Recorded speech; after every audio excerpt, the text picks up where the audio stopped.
essas 4 perguntas são as 4 perguntas que contemplam a introdução do artigo. Então, a gente vai ver como que essas perguntas se relacionam com essas microseções e como a gente pode usar, a resposta que a gente forneceu para essas 4 perguntas para construir, né, para continuar escrevendo e aumentar, incrementar cada uma dessas, quer dizer, na verdade, 4 microseções, né? Porque a microseção gancho, ela, na verdade, ela acaba não, ela não tem uma microseção, não tem uma pergunta específica. Então, vamos começar aqui pela pergunta número 1. Que contexto relevante fundamenta o seu estudo? Então, assim, essa pergunta, gente, ela vai gerar o quê? O cenário.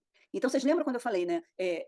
Não, tá, isso está no vídeo. Na verdade, eu não falei, está no vídeo. Que existem formas diferentes da gente falar desse contexto, né, que é relevante ou que impacta o seu estudo. Então, aqui no nosso exemplo, os autores falam dos problemas relacionados ao choque térmico, né? Então, diz que o choque térmico, que ele, enfim, que ele causa muitos problemas essenciais para as funções essenciais da célula. Aí dá aqui uma lista, né, como atividade metabólica, estabilidade proteica. Então, na verdade, é um cenário que realça o quê? Os aspectos negativos do tópico que vai ser abordado no estudo. Mas nem sempre precisa ser o aspecto negativo. Então, aqui nesses exemplos, eu vou passar adiante porque tem aqui em português, fica mais fácil. Nesses exemplos, são 4 artigos diferentes, a gente vê um cenário sendo construído ou destacando o aspecto positivo, ou destacando o aspecto negativo, como, né, igual o exemplo que a gente viu, ou destacando o papel principal né, do objeto de estudo, ou mesmo destacando a história, né, que não é muito comum, né? O mais comum é a gente ver o aspecto negativo sendo destacado.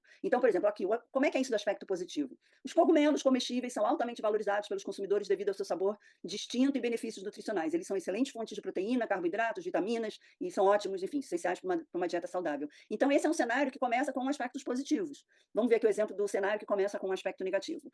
A depressão é prevalente entre os pacientes com doença de Parkinson, aí daqui, né, aproximadamente 10 a 90%, que é um número, né, de verdade meio absurdo, porque uma coisa que varia de 10 a 90% significa que pode praticamente ser qualquer coisa, né? Mas, enfim, é assim que estava lá escrito e para a gente não importa muito. Mas a depressão é prevalente entre os pacientes com doença de Parkinson, com aproximadamente 10 a 90% deles relatando sintomas de depressão e 17% sendo diagnosticados com transtorno depressivo maior. Então, a gente vê que é o aspecto negativo. No sistema nervoso central, a mielina fornece suporte metabólico e aumenta a velocidade de condução ao longo dos axônios. Então, isso aqui é um cenário que destaca o papel, né? Muitas vezes, às vezes, quando é um assunto assim pouquíssimo conhecido, o cenário começa definindo o que é o objeto. É um pouco parecido com definir o papel. E nesse nosso último exemplo, a gente tem aqui uma recapitulação histórica, que não é muito comum, mas que não significa que você não possa fazer. Os antibióticos descobertos no início do século XX passaram a ser amplamente utilizados após a Segunda Guerra Mundial, com vários benefícios, então fala do aspecto histórico. Então, esses são assim, os 4 tipos principais, assim, a gente poderia pensar, por exemplo, num 5º tipo de cenário, que seria um cenário que aborda questões econômicas, por exemplo, o pessoal que estuda com ciência animal, né? Eu tenho vários grupos de zootecnia, e a questão econômica para eles é fundamental. Então, você pode também ter um cenário que começa mesmo com a questão econômica, né?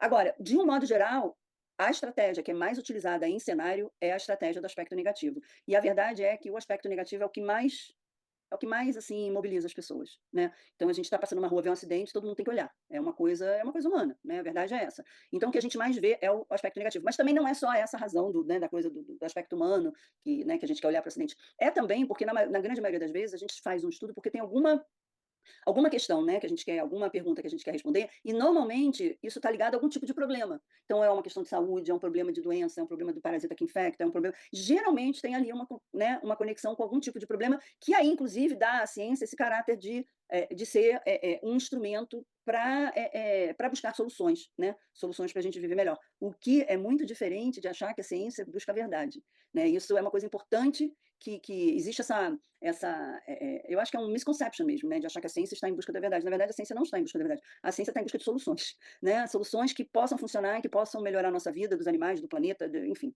de tudo. E essas soluções são muitas vezes, né, substituídas por novas soluções, que são substituídas por novas. Exatamente por quê? Porque a gente não está em busca da verdade. Ainda bem, né? Porque a gente não ia chegar lá nunca.